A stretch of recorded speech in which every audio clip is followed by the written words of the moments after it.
There have been a ton of true crime cases that were copycats of different TV shows, books, and movies. It's actually kind of insane. I recently saw a TikTok about a case that was like inspired by Pretty Little Liars that I thought was so interesting. And it made me think of this concept for this video. So these are some true crime cases that were inspired by different TV shows and movies. All right, first we're going to talk about the Pretty Little Liars story because it's honestly kind of insane. But also kind of funny because as a kid, didn't you write A notes? Like not threatening ones, but like ones to your friends that they obviously knew were you? Is that just me? I mean, it was not threatening. They were just funny ones. Like, I remember at my own house, like, I put in a bag of Sun Chips an A letter that said, like, I know what you did, and from A. And I, like, opened it in front of my parents and did the whole, like, Emily Fields, like, me sending A letters to myself. It's fucking insane. But there actually was a 2017 high school in Ohio that was thrown into chaos when students began receiving mysterious threats eerily similar to those seen on Pretty Little Liars. So basically what happened was two teenage girls who were obsessed with the show basically created a fake persona posing as A and began sending terrifying messages to students at their school. But these weren't like cute and fun ones like, oh my gosh, I know what you did, or something like stupid like that. They were actually really threatening messages, threatening violence, exposing personal secrets, and basically caused mass panic within the school. It was so bad that parents actually demanded a police intervention because they were that scared that something was going to happen from this. Two girls were actually caught after the police had to trace back messages to their devices, and they admitted to being inspired by Pretty Little Liars and said that they basically just wanted to create real life drama. Crazily, the school actually pressed charges against these girls, which led to suspensions and juvenile court involvement, which kind of nuts. In 2015, there was a similar story of an 18-year-old girl who began receiving terrifying messages from an unknown sender calling themselves A. What's creepy about this specific case is that the text detailed her every single move. The sender was literally watching her, and one night she was brutally attacked outside of her home. The attacker ended up being her ex-boyfriend. He was dressed up like A from Pretty Little Liars, and he admitted that he wanted to make her life hell before killing her. But honestly, it's very disturbing. He used Pretty Little Liars to mimic what he was saying. That's just freaky. Overall, I mean, I kind of understand the idea of Pretty Little Liars like having some real issues with students at schools and stuff, but it is scary when it takes kind of a dark turn like that. I don't know. I think like my school specifically, I remember we went through a phase where we were like copying Mean Girls, or someone was copying Mean Girls and like had a Facebook burn book, and this girl like legit like got kicked out of school because of it because she was just writing horrible shit.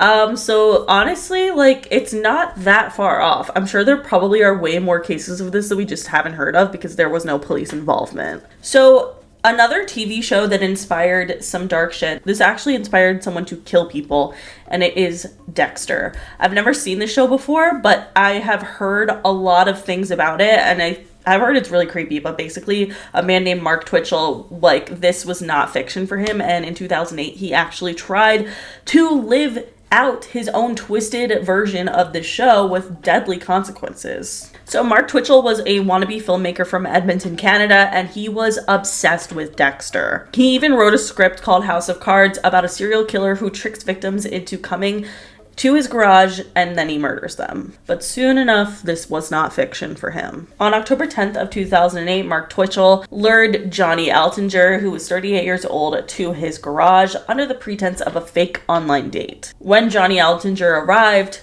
Mark Twitchell attacked him with a metal pipe and then stabbed him to death. And then he dismembered his body and disposed of him in many different locations, which terrifying. Mark Twitchell also completely covered his garage in plastic sheeting, like very similar to Dexter's kill rooms. And he also kept a kill trophy similar to Dexter's blood slides. And he recorded notes of himself about the murder, referring to himself as the master serial killer. Creepy. A big part of this that genuinely freaks me out a lot is that Mark Twitchell denied being a serial killer, and he claimed that it was part of a movie experiment, which honestly just makes it worse. But luckily, he was convicted of first-degree murder and was sentenced to life in prison. To this day, in interviews, he still admits to being inspired by Dexter, but refuses to call himself a serial killer. A lot of critics actually blamed Dexter in general for glorifying murder, but other people argue that Mark Twitchell was probably already very disturbed before watching the show and that he probably would have ended up killing people anyway. I don't know. I feel like this is a gray area here because, like, if you do get inspired by a show, who's to say that you would have ever done that without, you know, seeing Dexter? I don't know. I don't fucking like it though, is what I will say. That is just sketch. Another TV show that has inspired a lot of crimes is Breaking Bad. So in 2014, William Duncan, a 50-year-old high school chemistry teacher from Texas, was caught running a meth lab out of his home. What do you mean by that? A teacher?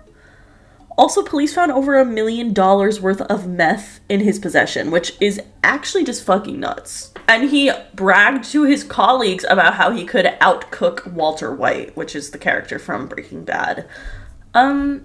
I hate that. DEA agents actually tracked drug activity to his home lab, which was set up exactly like Walter White's lab in the show. He even used the alias Heisenberg in drug deals, and he ended up being convicted and sentenced to 20 years in federal prison for drug trafficking. But it's just kind of fucking crazy. Like, imagine your high school chemistry teacher and that happens. Like, to them, like, they get arrested.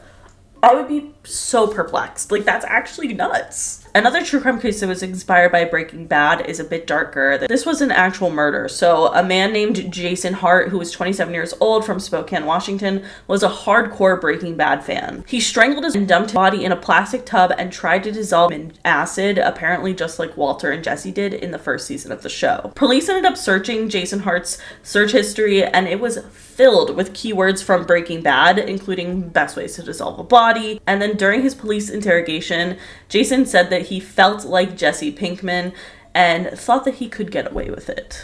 Which overall, I don't really like that. I don't. One case that scares me a lot, and this is kind of more of like an urban legend rather than a specific movie or TV show, although I think probably are TV shows and movies about this, is Slender Man. I don't like that whatsoever. It just started as an internet myth, the faceless figure that was like lurking through the shadows and preying on children. But in 2014, two girls took this urban legend to horrifying new heights and attempted to murder their best friend for Slender Man. Don't like that. Don't like that at all. So on May 31st of 2014, three 12-year-old girls, Morgan Geyser, Anissa Weyer, and the victim, Peyton Lautner, went for what was supposed to be a fun sleepover and playful outing in Waukesha, Wisconsin. But Morgan and Anissa planned something very sinister. They lured Peyton into the woods and pinned her down and stabbed her 19 times with a kitchen knife. 12-year-olds. And after the attack, they left her to die in the woods, but somehow Peyton ended up surviving. She crawled to a nearby road, and a cyclist found her covered in blood, and she told the first responders, "My best friends tried to kill me." When Morgan and Anissa were arrested, they immediately confessed and said that they did it all to prove their loyalty to Slender Man, and they believed that Slender Man was real, and if they didn't kill for him, he would kill their families. Which, what the fuck do you mean by that? I don't think I've ever liked anything less. Like, that's so creepy and also just strange that happened, because like, it's one thing if it's like one kid that did that, but the fact that there was two involved here that were both believing that they were being like kind of haunted, I guess, by Slender Man and forced to do, like, no. It makes me wonder if Slender Man is like actually real, and I don't want to wonder that. I don't want to wonder that. But Morgan and Anissa were tried as adults despite being 12 at the time, but they were both found non-guilty by reason of insanity. So Morgan was sentenced to 40 years in a mental institution, and she was diagnosed with early onset schizophrenia, while Anissa was sentenced to 25 years in a psychiatric facility, but was granted early release in 2021. I kind of think that's insane. Like, that might be like one of the craziest things I've ever heard, and I don't like it. I don't like when children kill people. I mean, I don't like when anyone kill people. When children do, it's actually really fucking scary, because it just really makes you wonder what psychologically those kids have been put through to get to that point. I don't know. And I wonder if a lot of people believe that Slender Man is actually real and this was like a real fucking thing, but I don't like it. Another classic horror movie that has inspired a lot of true crime cases is Scream. So on September 22nd of 2006, Cassie Jo Stoddard, a 16-year-old high school student in Idaho, was house sitting for relatives when she was brutally attacked. Her classmates Brian Draper and Toria Adamsick had basically planned a real-life horror movie inspired by Scream. And in their recorded confessions, they explicitly stated that they wanted to make their own horror movie like Scream. And they even wore the ghost face masks during the attack, which is just crazy. And I don't love that.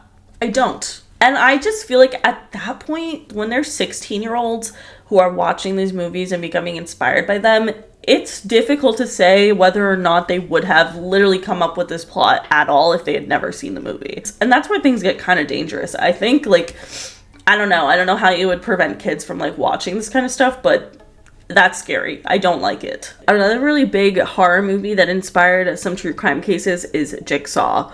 So the Saw movies are famous for their twisted, elaborate traps designed to make victims fight for survival. But in some terrifying real-life cases, people just decided to take the role of Jigsaw into their own hands with very deadly results. In England in 2009, a 33-year-old named Matthew Tinling became absolutely obsessed with Saw and its themes of torture. He tied up his roommate, Richard Hamilton, and brutally stabbed him over 30 times, mimicking the Saw movies. He also forced Richard to play a game with him before the murder, similar to Jigsaw, and told him that he would only survive if he gave up his bank details. And he showed absolutely no sign of remorse whatsoever and claimed that the murder made him feel powerful.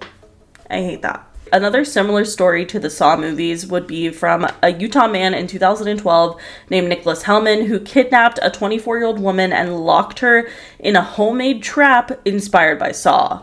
He told her that she had to survive to earn her freedom. The victim was bound, tortured, and forced to solve puzzles to avoid being harmed. Luckily, the woman managed to escape after convincing Nicholas Hellman that she had learned her lesson, and she went straight to police, which led to his arrest, and he was sentenced to 50 years in prison. Yeah, so I don't like that a lot. Another movie that I think for sure, like at the time that it came out, I think a lot of people thought this was going to inspire people was The Purge. And it definitely did. I actually remember this happening on August 15th of 2014. A teenager in Louisville, Kentucky created a viral post claiming that the purge was going to happen in real life. The post spread across social media and warned that people would be murdered at random that night. The city completely went into panic, stores closed early, families stayed indoors, and police were prepared for the mass amount of chaos. Although no major crimes were reported, police arrested several people for minor acts of violence that was linked to this hoax. The teen behind the post ended up being tracked down and arrested, which is scary, which is why you have to realize that you can't just say things on social media. Like, that's nuts. Similarly, but worse, because this actually ended up leading to death, was on July 24th of 2016, a 20-year-old man was shot and killed in Indianapolis during a series of violent crimes that were explicitly linked to the Purge. The suspects actually told police that they were acting out the movie, and they attacked multiple people that night, choosing victims at random, just like in the film. The victim's family actually blamed Hollywood, saying that the Purge movie franchise glorifies senseless violence, which I kind of have to agree with. Honestly, I could do a million of these videos. Unfortunately, there are so many true crime cases that are inspired by media, and I think that's scary, but I also think it's like, I don't know what you would do about it, because people are going to love to watch stuff like Pretty Little Liars and Dexter and Breaking Bad. And obviously most of these people who watch these shows are not going to go on to follow the acts of the people in the shows. But you have some crazy people who get inspired by things. But, you know, you can argue that they would have been crazy at some other point and would have been inspired by something else. And I guess that could be an argument to each their own, I guess. Let me know what you guys think. But that is it for today's video. If you guys liked it, please give it a big thumbs up. Let me know in the comments below what other TV shows or movies you want to see, if they have any true crime cases like connected to them or inspired by them. Let me know. But that is it. Make sure you follow me on Twitter, TikTok, and Instagram, and subscribe for new videos every week. And I'll see you guys later. Bye.